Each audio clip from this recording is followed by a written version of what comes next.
Boa tarde, meus irmãos. Sejam todos bem-vindos mais uma vez, virtualmente, a essa casa de oração, enquanto não superamos esse momento de isolamento social, mas sempre agradecendo a Deus, nosso Pai, por cada minuto que aqui estamos, né? Lembrando que Deus é o nosso Pai de bondade, que não nos colocaria aqui nesse mundo para que sofrêssemos, tá? Então, tenhamos a esperança de que esse momento de dificuldade será superado. Embora estejamos assim preocupados conosco mesmo, com os nossos familiares, com os nossos amigos, sabemos que haverá um momento em que estaremos superando esta dificuldade.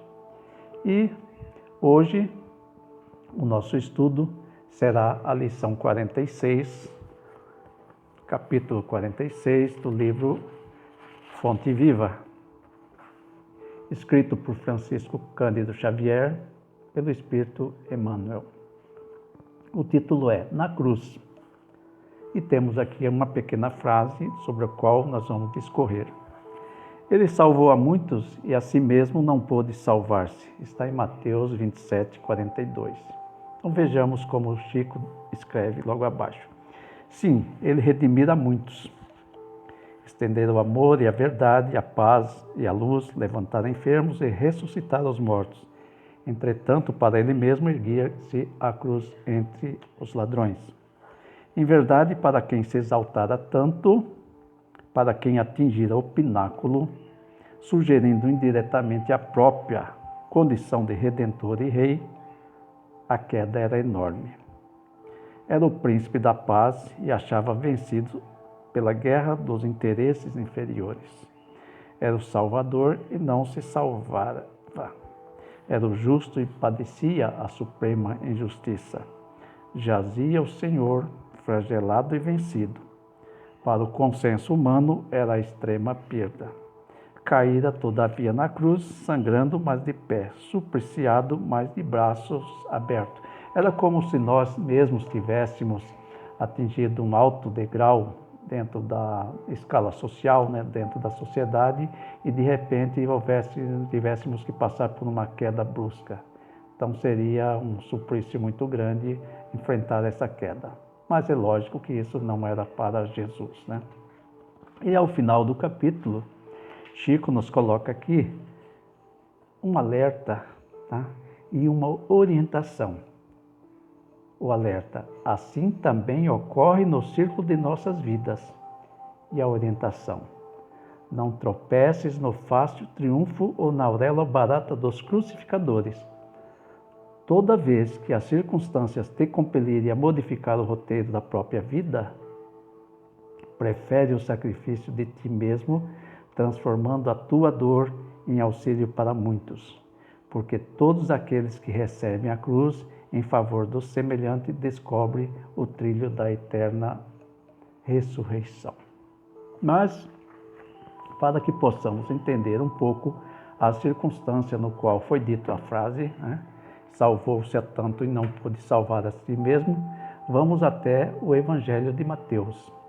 Primeiro, relembrando que Mateus foi um dos discípulos de Jesus, que ele era um cobrador de impostos que um dia decide seguir o Mestre.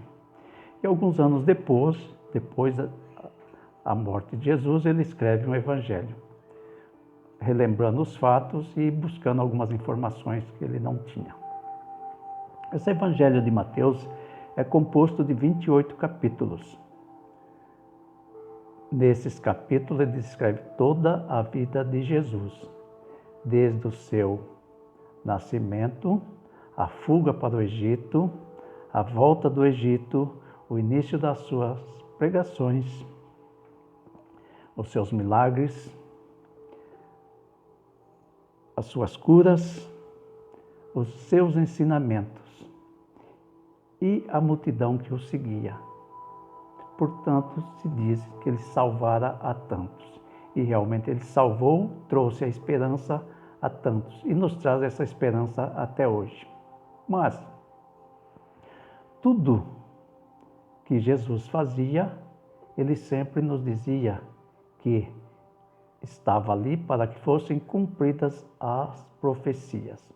E o capítulo 27 do Evangelho de Mateus descreve a sua crucificação, a sua expiação, desde o momento em que ele é preso, em que ele é julgado, condenado, humilhado, chicoteado e crucificado.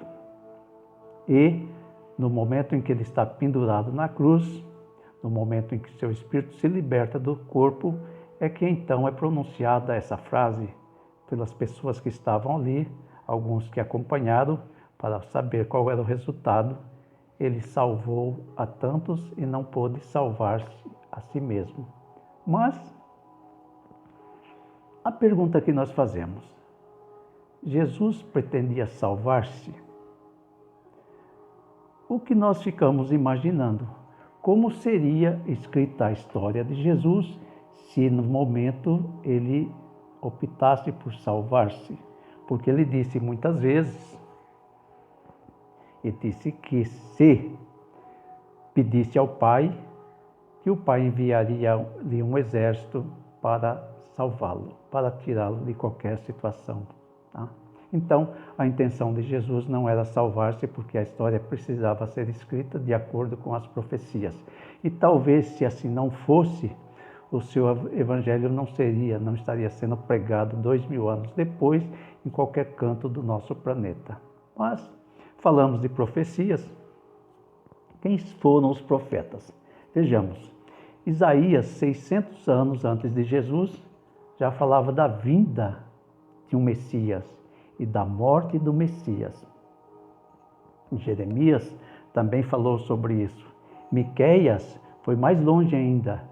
Disse até que ele deveria nascer em Belém, que esse Messias nasceria em Belém. Né?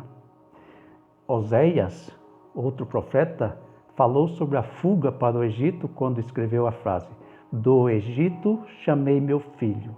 Ou seja, do Egito houve um chamado para que Jesus fosse para lá com sua família, se salvando assim da perseguição de Herodes. E já na época de Jesus tivemos mais um profeta, João Batista, que disse: eu vim preparar o caminho, preparem-se, ele já está entre nós. Então, tudo estava de acordo com as profecias.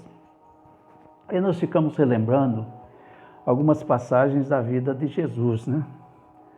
Algumas passagens da vida de Jesus que nós vamos encontrar aqui no Evangelho segundo o Espiritismo, no capítulo Não se pode servir a Deus e a Mamon, no qual um jovem se aproxima de Jesus e pergunta o que ele precisa fazer para adquirir a vida eterna. Tá? E Jesus lhe responde que ele deve vender todos os seus bens, doar tudo e segui-lo. E esse jovem, muito preocupado, vai embora muito triste, porque ele é incapaz de se desfazer das suas coisas materiais. Ele é incapaz de largar tudo para seguir Jesus.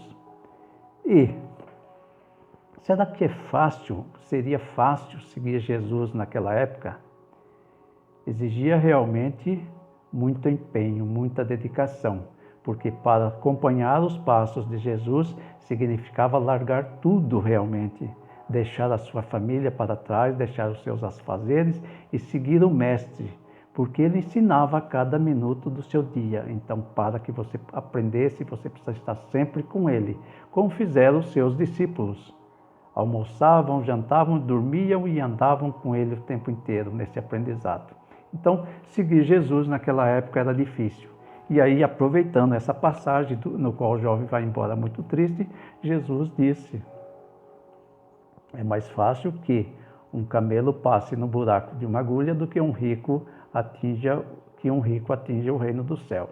Naturalmente que o rico também pode atingir o reino do céu, como todos nós estamos destinados a atingir o reino do céu. Mas vai depender exclusivamente de nós, de como nós vamos agir. E hoje, estamos nos dias atuais. É fácil seguir Jesus. Com certeza é muito mais fácil do que naquela época. Se nós damos um clique na internet, nós encontramos os evangelhos todos ali. Nós encontramos todos os ensinamentos do Mestre. Se nós buscarmos, nós encontramos filmes, nós encontramos vídeos, tudo sobre a vida do Mestre. Então, os ensinamentos do Mestre Jesus não dependem mais de que estejamos seguindo os seus passos fisicamente. Os ensinamentos do Mestre Jesus dependem hoje apenas da nossa vontade de aprender. Mas só aprender não basta, não? Porque aprender ler o que está escrito, decorar o que está escrito, fazer preces milagrosas, que nós julgamos bonitas, maravilhosas, isso é muito fácil. O difícil mesmo é praticarmos os ensinamentos do Mestre, é exemplificarmos. Lembrando que hoje nós ensinamos nossos filhos muito mais pelos exemplos do que pelas palavras. Então não adianta nada dizermos, faça dessa forma, as palavras saem com facilidade se nós mesmos agimos de outra forma. Tá? E mais uma passagem da vida de Jesus. Vamos encontrar mais uma passagem na vida de Jesus, onde fala sobre perder a vida, carregar a cruz. Quem quiser salvar a vida, perdê-la-á. Está no capítulo 24 do Evangelho segundo o Espiritismo. Chamando a si o povo e seus discípulos, ele disse: se alguém quer vir após mim, que renuncie a si mesmo, carregue sua cruz e siga-me. Porque aquele que quiser salvar a si mesmo se perderá. Aquele que se perder por amor a mim e ao Evangelho se salvará. Com efeito, que serviria a um homem ganhar todo o mundo e perder a si mesmo? Está em São Marcos, está em São Lucas, está em São Mateus e está em São João, essa passagem, tá? Ou seja, nós estamos aqui muito preocupados em salvarmos a nossa vida. Mas quem é que não quer salvar a sua vida? Até nós, os bons espíritas, né? Nós, os bons espíritas, nós morremos de medo de morrer. Então, nós vamos sempre tentar uma prorrogação. Embora tenhamos muitos bônus adquiridos, guardados, né? Lá no céu guardados, não queremos ir receber tão cedo. Tá? Nós estamos sempre adiando, estamos querendo que fique um pouquinho mais, estamos querendo adiar, estamos aqui e estamos preocupados também em salvar a nossa vida material. Como é que nós estamos salvando a nossa vida material? Cada vez mais juntando os nossos tesouros na terra. E para que servem os nossos tesouros na terra? Com certeza não iremos levar esses tesouros, porque nossos verdadeiros tesouros são as obras que nós fazemos, são as formas como nós trabalhamos aqui na terra, plantando o amor, a caridade, o perdão, a ajuda aos nossos irmãos, o amor que nós distribuímos aos nossos irmãos, lembrando das palavras de Jesus. O que eu vos peço? Amai-vos uns aos outros como eu vos amei. Mas nós precisamos estar sempre relembrando isso e tentando seguir. E já que falamos tanto em morte, o que será que o Livro dos Espíritos nos traz? Vamos aqui falar de duas questões do Livro dos Espíritos para enriquecer mais o nosso aprendizado. Vejamos, a primeira é sobre a forma como vamos morrer. Questão 856. O Espírito sabe antecipadamente qual será o tipo de morte que terá?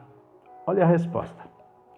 O Espírito sabe que o tipo de vida que escolheu o expõe a desencarnar mais de uma maneira do que de outra. Então vejamos, se eu escolho uma profissão de alto risco, né, por exemplo, piloto de automóvel, eu tenho algum risco de desencarnar num acidente. Se eu escolho a profissão de um policial, no qual precisa enfrentar muitas dificuldades hoje, eu tenho mais risco de desencarnar de uma forma violenta. Não é que queira que deva acontecer, tá? Mas as possibilidades são maiores. E conclui, sabe também quais lutas terá que sustentar para evitar a morte, ou seja, precaução. Tá? Então já escolhi, já fiz a escolha, agora eu tenho que me precaver, tenho que travar lutas para que evite essa morte. e que, se Deus permitir, ele não sucumbirá, porque acima de tudo está a vontade de Deus, naturalmente, né? E a próxima questão é mais interessante ainda, porque ela esclarece algumas dúvidas que nós temos. Questão 961. Qual o sentimento que domina a maioria dos homens no momento da morte? A dúvida, o medo ou a esperança? E veja a resposta. A dúvida para aqueles que não acreditam em nada e são insensíveis. O medo para os que são culpados. E a esperança para os homens de bem.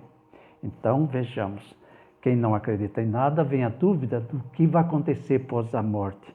Para aqueles que são maus, o medo, eles são culpados. O medo que haja agora uma cobrança. E para os homens de bem, a esperança. A esperança de que teremos um mundo melhor, que teremos uma vida melhor, uma nova reencarnação e tudo só melhorando cada vez mais. Então, voltando ainda à questão de Jesus, que não pôde salvar-se a si mesmo, ele não salvou a si mesmo fisicamente naquele corpo, mas ele realmente salvou e continua salvando a muitos até hoje. E lembrando que isto foi uma opção, foi o livre-arbítrio de Jesus para que se cumprissem as profecias que ele conhecia muito bem. Fiquem todos com Deus, que a paz e o amor do Mestre continue sempre nos acompanhando. E que agora façamos uma pequena vibração, momento de agradecimento mais uma vez e de enviarmos os nossos melhores sentimentos aos nossos irmãos. Então vamos fechando nossos olhos, deixando que saiam de dentro dos nossos corações vibrações de amor e paz em favor de todo o universo. Que haja harmonia em todo o universo. Vibrações pelo planeta Terra, que ele possa se refazer dos danos que muitas vezes nós mesmos causamos. Vibrações por todos os continentes, lembrando que em muitos desses continentes nossos irmãos tanto sofrem a fome, a violência e a miséria. Vibrações por todas as cidades, que se diminua a violência entre os homens. Vibrações por todos os hospitais, pelos doentes que lá estão e pelos doentes que estão em sua casa. Pelos nossos irmãos, por todos os lares, pelos nossos irmãos que sofrem, pelos nossos irmãos que desencarnaram recentemente, sejam vítimas do Covid ou de outras tragédias. Vibremos por todos os lares, pelos lares em que há desarmonia. Vibremos por todos os nossos amigos, também pelos nossos inimigos, por todos os nossos familiares, filhos e netos presentes ou ausentes. E vibremos pelos nossos cientistas que nesse momento buscam incansavelmente uma solução, uma cura para a doença no qual a humanidade está sendo nesse momento subjugada. Mas que haja acima de tudo a esperança de dias melhores e a certeza, a nossa fé em Deus, que nunca haverá de nos desamparar.